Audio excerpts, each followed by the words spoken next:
Díomh chuirde agus fáilte chuig Drámaíocht le Cillian. Is mis an múnteoir Cillian, agus inniu tá muid chun labhairt faoi scéal a chruthú. Tá trí riail ann nuair tá ag chruthú scéal. Caithfidh go bhfuil thús ann, caithfidh go bhfuil lár ann, agus caithfidh go bhfuil deireadh ann. Agus sin. Mína mai díobh é. Riail a hain, caithfidh thús a bheith ann.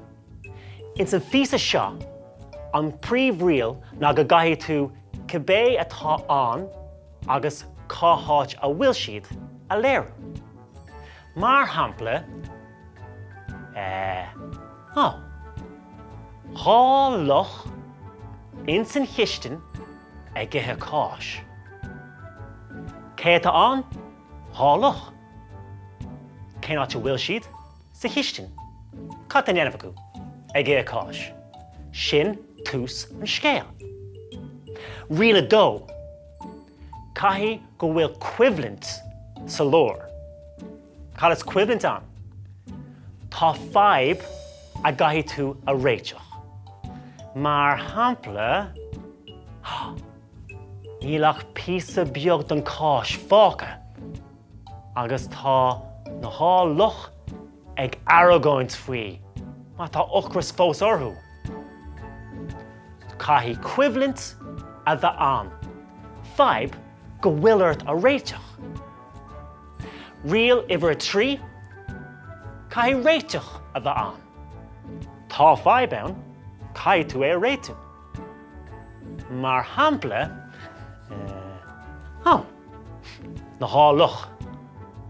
Tar éis iad a bheith ag aragóint agus ag scradaíil ar a chéile, gearan loch amháin an fhíse cháis i leith.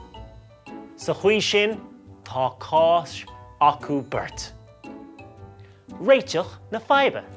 Riail uimhir trí, caithfidh tú réiteach a fháil ar an fhadhb. Tá chun dul siar arís, riail uimhir a hain, thús an scéal. Cé tá ann agus cé áit a bhfuil siad. Dhá loch sa chiistin ag githe cáis. Riail uimhir dó, caithfidh cuimhlint a bheith ann.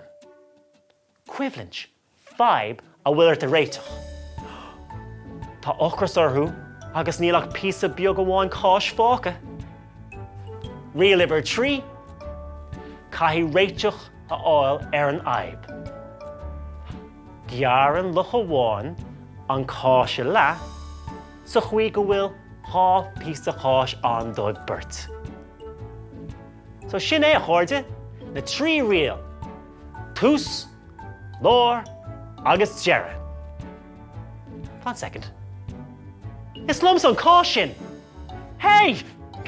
Slán!